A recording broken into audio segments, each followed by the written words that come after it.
Waheguru Ji Ka Khalsa, Waheguru Ji Ki Fateh. Bienvenue à vous mes amis. Aujourd'hui nous allons aborder, assez brièvement il faut le dire parce que c'est un sujet qui ne nécessite pas dans son essence que l'on s'attarde trop à lui, mais qui est pourtant présent dans notre vie quotidienne et surtout dans les milieux spirituels et de manière plus générale au sein des religions. C'est la question de l'intolérance religieuse. Alors, nous allons tout de suite entrer dans le vif du sujet en allant voir dans la Bani ce que Guru Ram Das Ji Sahib nous enseigne. Il nous dit au Ang 385, au verset 3, il nous dit Manahate karam kare abhimani jiyo balak balukar usarya, que l'on traduit ainsi l'arrogant, la personne arrogante, la personne égocentrée, centrée sur elle-même, et la personne orgueilleuse passe son temps, c'est ce qui est sous-entendu, mais à faire des rituels, s'attache aux rituels. Mais ces rituels auxquels elle s'attache sont semblables à des châteaux de sable fabriqués par les enfants. Alors mes amis, qu'est-ce que c'est que de faire des rituels, en quelque sorte de produire, d'organiser des rituels, de s'attacher aux rituels? Eh bien ici, Guru Ram Das Ji Sahib veut non pas attirer simplement notre attention sur le fait qu'il ne faudrait pas faire des rituels, parce que tout ce que nous faisons a une forme évidemment qui est ritualisée. Ça va de soi, y compris d'ailleurs, nous, dans le cadre du sikhisme, nous avons des prières, des temps de prière qui sont organisés, une manière aussi d'accomplir ces temps de prière, une manière d'utiliser une certaine diction, d'utiliser certains textes sacrés dans un contexte plutôt que dans d'autres. Tout ça, ce sont des rituels, c'est de la ritualisation de la vie spirituelle. En soi et fondamentalement, c'est ni bon ni mauvais, c'est un fait. Tout comme d'ailleurs chacun d'entre nous, nous avons des rituels aussi dans notre vie quotidienne. Lors de notre lever, nous avons des habitudes. Lors de notre coucher, nous avons des habitudes dans la manière de nous alimenter, de nous vêtir, enfin, ou de nous laver. Tout ça constitue des rituels, la plupart du temps exécutés de manière automatisée, j'allais dire presque inconsciente, mais ce sont des rituels. Donc, dire que l'on ne devrait pas performer, si on peut employer un néologisme en français, de rituel, ce serait un peu ridicule de dire cela, parce que dans l'absolu, tout s'incarne dans une forme de ritualisation, à commencer par le travail. L'horaire du début de travail, l'horaire de fin de travail, les horaires impartis, la manière dont on exécute aussi ses charges ou ses missions professionnelles, tout ça appartient au domaine du rituel. Donc on voit bien ici que Guru Ram Das Ji Sahib, que sa mémoire nous soit à tous en bénédiction, eh bien, veut nous parler de quelque chose d'autre dans cette idée que la personne orgueilleuse, arrogante et, comme il le dit d'ailleurs, centrée sur elle-même, s'attache au rituel. Donc, pourquoi est-ce qu'elle s'attache au rituel? Eh bien, dans cette image qui est donnée ici par Guru Sahib, et c'est la deuxième partie de la Bani qui nous l'enseigne, c'est quand il dit qu'effectivement, ces rituels sont du coup semblables à des châteaux de sable que fabriquent les enfants, que construisent les enfants. Donc nous commençons à comprendre que Guru Sahib nous explique que l'attachement au rituel, c'est d'abord un attachement à soi-même,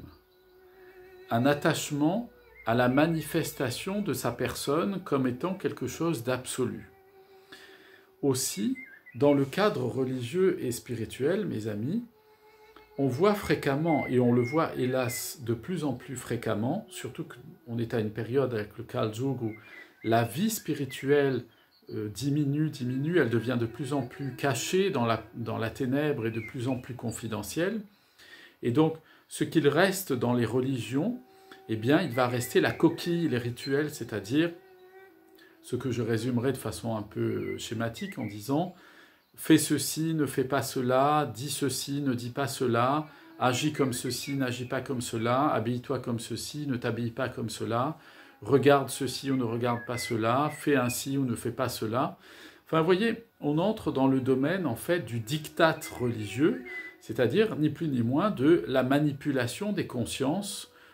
de la manipulation des personnes et de la domination de leur propre existence. Autrement dit, l'intolérance religieuse, c'est une forme, en fait, inconsciente, chez certains elle est consciente, mais la plupart du temps elle est inconsciente, de vouloir dominer les autres. Alors, ces formes d'intolérance, elles vont s'ancrer, bien entendu, dans des prétextes qui sont souvent fallacieux, où je vais chercher à imposer aux autres, quand je dis jeu, c'est un jeu universel, hein, au titre de l'exemple, eh bien, en tant que moi humain, je vais essayer d'imposer aux autres ce qu'il semble pour moi être au départ, eh bien, ce que j'estime être l'obligation pour être, par exemple, un sikh, une obligation pour être dans la vie spirituelle, une obligation pour vivre en société, ainsi de suite. Donc, cette idée de vouloir imposer aux autres ce qui me semble être à moi et à moi seul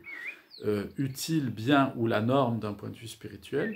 c'est le début de ce qu'on appelle l'intolérance religieuse, c'est-à-dire que ça va faire disparaître, si je pratique, si j'ai cette relation-là aux autres, ça va faire disparaître en moi toute dimension liée à la bienveillance, à la compassion, qui n'exclut pas évidemment le fait qu'on éduque, qu'on transmette et qu'on enseigne, et qu'on mette des limites aussi, bien entendu, mais très souvent, ça va porter sur des détails, et cette intolérance religieuse, elle va cacher en fait un mal plus profond chez l'individu qui se montre religieusement intolérant. C'est comme ça qu'on va entendre des personnes dans les milieux religieux, sikhs, chrétiens, juifs, musulmans ou autres, invoquer leur appartenance ancienne à une tradition ou à une ethnie, à un peuple ou à une coutume, etc., pour imposer de façon autoritariste, en discriminant les autres, eh bien, leur point de vue dans ce domaine. Or, dans la vie spirituelle, évidemment, tout est utile, mais tout n'est pas nécessairement permis, c'est-à-dire que on a accès à toutes sortes de choses dans la vie spirituelle, et on peut agir comme on l'entend, à condition évidemment que dans sa vie spirituelle, on cadre avec la voie spirituelle que l'on a entreprise, c'est-à-dire qu'il doit y avoir une certaine cohérence. Et souvent dans les milieux religieux, pour obtenir cette cohérence, elle est obtenue par la force, c'est-à-dire que on va vouloir imposer dans les milieux religieux une norme à l'ensemble des individus, alors que le chemin spirituel, c'est quelque chose qui n'appartient pas aux êtres humains, mais qui appartient fondamentalement au Seigneur Vaheguru, et sur lequel nul d'entre nous ne peut avoir domination sur la vie de son autre frère ou de son autre sœur en humanité. Alors, pour parler rapidement de la personne qui est intolérante, de celui qui manifeste de l'intolérance, c'est souvent un moyen de dissimuler une non-conformité intérieure à la voie spirituelle. C'est-à-dire que on s'apercevra avec le temps que chez les personnes les plus intolérantes, religieusement parlant, on peut le trouver dans d'autres domaines, mais mon propos d'aujourd'hui c'est dans le milieu religieux, eh bien que dans ces personnes-là, si on gratte un peu le vernis, elles vont exiger beaucoup des autres, mais dans leur quotidien, lorsqu'elles ont refermé la porte de leur maison ou de leur appartement, eh bien, elles ne font pas ce qu'elles veulent imposer aux autres, ou en tout cas, leur cœur n'est pas en conformité, leurs pensées et leurs actions ne sont pas en conformité avec leur intolérance religieuse, avec les exigences excessives qu'elles veulent absolument imposer aux uns ou aux autres, avec tous les motifs valables que l'on peut trouver pour pouvoir justifier son intolérance, bien entendu. Et donc, l'intolérance, il y a une chose qu'elle ne supporte pas, mes amis, c'est la bienveillance. Et qu'est-ce que c'est que la bienveillance? Alors aujourd'hui, malheureusement, dans notre société, c'est un mot qui est un peu galvaudé, qui est un peu utilisé à tort et à travers, et pas toujours très à propos d'ailleurs, pas dans les bons contextes. Mais qu'est-ce que c'est que la bienveillance d'un point de vue spirituel? Eh bien, la bienveillance, c'est de savoir que lorsque je suis dans la relation à l'autre, et qu'il est en démarche de connaissance, d'apprentissage, de savoir ou de recherche, il tâtonne dans sa vie spirituelle, eh bien, c'est de se disposer vis-à-vis de cette personne, à la fois à son éducation lorsqu'elle pose des questions et qu'elle le demande, à sa croissance spirituelle aussi lorsqu'elle nous sollicite pour un renseignement, pour une demande particulière ou parce qu'elle a des questionnements ou des problèmes de conformation de sa vie quotidienne à ses choix spirituels profonds, c'est d'être en capacité de lui montrer qu'elle a toutes les ressources en elle pour pouvoir se développer spirituellement. Eh bien, la bienveillance, c'est d'abord un regard qui est un regard qui invite l'autre à se sentir à la fois libre, y compris libre de faire des erreurs, libre de se tromper, parce que si on met de l'intolérance, on chasse la bienveillance, et en mettant de l'intolérance dans l'éducation de l'autre, dans l'accompagnement de l'autre, eh bien, on va produire en lui beaucoup de désespoir vis-à-vis de lui-même, vis-à-vis de ses choix, mais aussi, ça va faire naître avec le temps une forme de tristesse, et la tristesse de ne pas réussir, de ne pas être à la hauteur, de ne pas y arriver, et de là, cette tristesse va faire naître de la rancœur, qui va faire naître de la colère, et qui fera, Dieu nous en préserve, naître de la haine à la fin, et la personne va tout laisser tomber, parce qu'elle aura été extrêmement déçue, alors qu'elle est mue par le désir et l'amour qui la porte vers le Seigneur Vaheguru. Elle aura eu les ailes complètement coupées par des personnes intolérantes ou des attitudes ou des communautés. Ça ne concerne pas que les individus, l'intolérance sont des groupes entiers, on le voit dans tous les milieux d'ailleurs, y compris hors milieu religieux. Eh bien, elle va se sentir les ailes coupées et c'est une très grave responsabilité que nous portons lorsque nous nous montrons intolérants. On peut se montrer, on peut se montrer à un moment donné clair, droit, on peut se montrer strict dans un certain domaine, mais pas intolérant. L'intolérance, c'est vraiment imposer à l'autre un mode dans sa vie spirituelle, un mode d'être qui ne lui correspond pas du tout. Et quand on fait cela, eh bien les intolérants engendrent chez les âmes qui sont sensibles des dégâts considérables et qui, hélas, dans cette vie présente, dans leur incarnation présente, Dieu nous en préserve, sont quelquefois des dégâts irréversibles. Ainsi, je conclurai là-dessus, nos maîtres de mémoire bénis, ici Guru Ram Das Ji Sahib, nous expliquent que nous ne devons pas trop nous attacher aux principes qui trottent dans notre tête et qui nous semblent être les principes valables pour l'ensemble de l'humanité. Nous devons toujours avoir à l'esprit que le cheminement spirituel est d'abord une grande histoire d'amour entre le Seigneur Vaheguru et la personne qui l'attire jusqu'à lui par des moyens tout à fait divers et variés. Et donc, il nous appartient à chacun, comme nous l'enseigne Guru Ram Das, de ne pas construire des châteaux de sable qui vont être emportés par le vent de l'existence, mais de nous fonder vraiment dans la relation aux autres, dans une relation de bienveillance, d'amour, de compassion, et qui permettent à l'autre de grandir spirituellement,